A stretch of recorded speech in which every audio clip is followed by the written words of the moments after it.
Hi, this is Roger in Finland, and today we're going to take a look at the Panasonic 25mm f1.7 for Micro Four Thirds. And for the impatient ones, please go ahead and subscribe, and this is short. This is your nifty-50 for Micro Four Thirds. If you find a good deal, as in new for less than 120 bucks, just get it. If we take a look at the specs, this is a 25mm for Micro Four Thirds, which in terms of field of view is equivalent to 50mm in full frame. I know that the physical field of view equivalent to 50mm in full frame, your nifty-50. It's a very, very light lens. It weighs 125 grams, so it feels like nothing, which translates also into construction. It's very, very plasticky and a little bit flimsy feeling. It does have a metal mount though, so it's not all bad. But again, for the price that it comes, if you find a good deal, I'm not going to complain about it. It has a 46mm filter thread in the front, which is fairly small, so it's quite likely you're going to need step-up rings if you have bigger filters, but that's not a big deal. And not only light, but it's also very small. It's not quite a pancake lens, but still decently sized. It's pretty much the same size that our 17mm from Micro Four Thirds, which is a very small lens. The difference being that that one is full metal and weighs a lot, and this is almost full plastic and weighs close to nothing. And then it has some elements in some groups and some blades. You can check the numbers if you want, but we're going to take a look at how does it perform in practice. Right now I'm recording on it using the Blackmagic Pocket Cinema camera 4K and that Panasonic 25 1.7 mounted on it. So how does this lens perform in practice, not just with the specs on paper? Well, right now it's mounted on the Pocket 4K, and as you can see, it's decently sharp. It has decent looking bokeh balls. Just an interjection from the future me recording with the same lens, the Panasonic G9, after viewing the footage. The bokeh balls, you can see that in the middle of the frame, they're very, very round, a little bit oniony maybe, but I think that they look good. But when they get close to the edge of the frame, they start losing their shape. For those of you who are really, really into round bokeh balls around the frame, something to think about and to take care of. Let's go back to the past Pocket 4K me. It has decent focus breathing. Again, future me from the Panasonic G9. By decent focus breathing, I mean that yes, it's present, it's visible, but it's not much worse than many other photography-oriented lenses from Micro Four Thirds or any other systems, which are a lot more expensive than this one. It's decent pretty much every aspect you can think. I'm not going to say that you need a nifty-50 because that is very much a personal preference. Focal length is something that I think is a matter of taste. My favorite and most used focal length in general, it would be a 45mm equivalent in terms of field of view to full frame, and that's where I feel most comfortable on.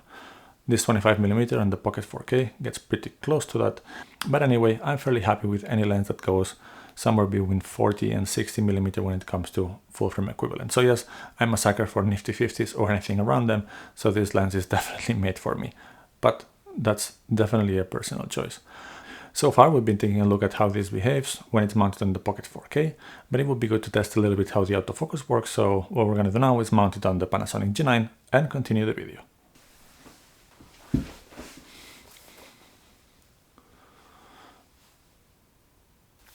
Alright, and now the lens is mounted on the Panasonic G9. The framing is probably a little bit different because they do have different crop factor, the Pocket 4K and the G9. This one has it 2x, the other one has 1.85. And I moved the tripod a little bit so the focal planes are not exactly in the same place, but you get the idea. The reason that I wanted to mount it in the G9 in this video also is to show you the autofocus and let's see how it performs. It's a Panasonic lens with a Panasonic camera, so expect some pulsing in the background so we can keep Casey from Camera Conspiracies happy. And let's test how does this work. So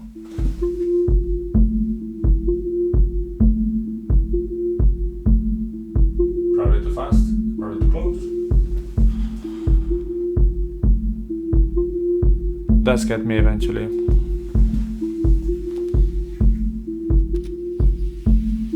Did you see the pulsing in the back?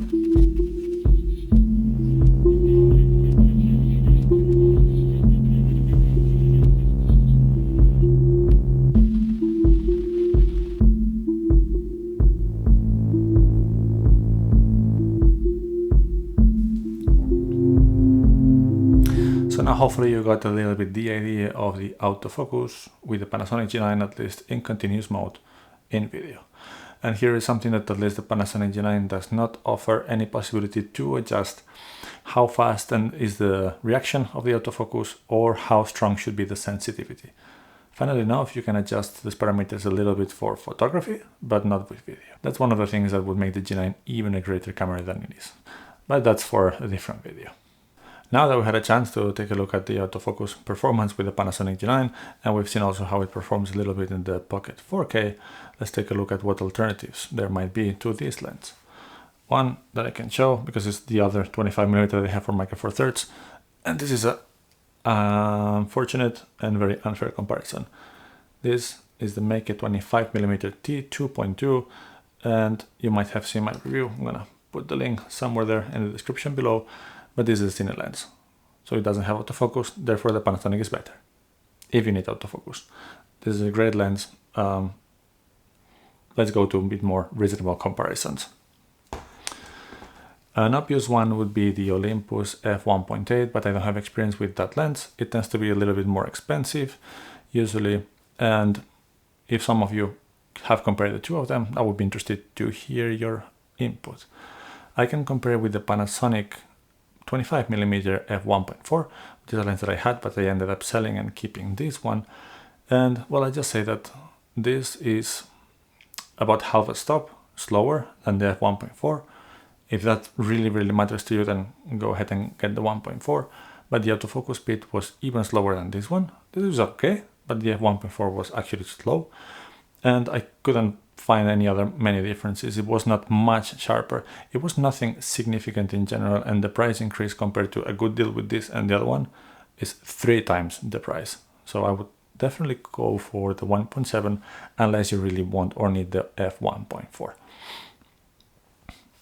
If you've seen some of my other videos, and if you've been listening to the beginning of this one, you know that my favorite focal lens is 45mm equivalent, and then you could argue that maybe the 20mm f1.7 from Panasonic would be a better option for me. I had the version 1 of that lens, and to start from, using Panasonic cameras, it does not have, or at least it didn't have, continuous autofocus with video, which makes it useless, at least for my use case. It was a pancake, so the size was great. It was sharp, I would say even sharper than this one, so the performance was good, except the autofocus.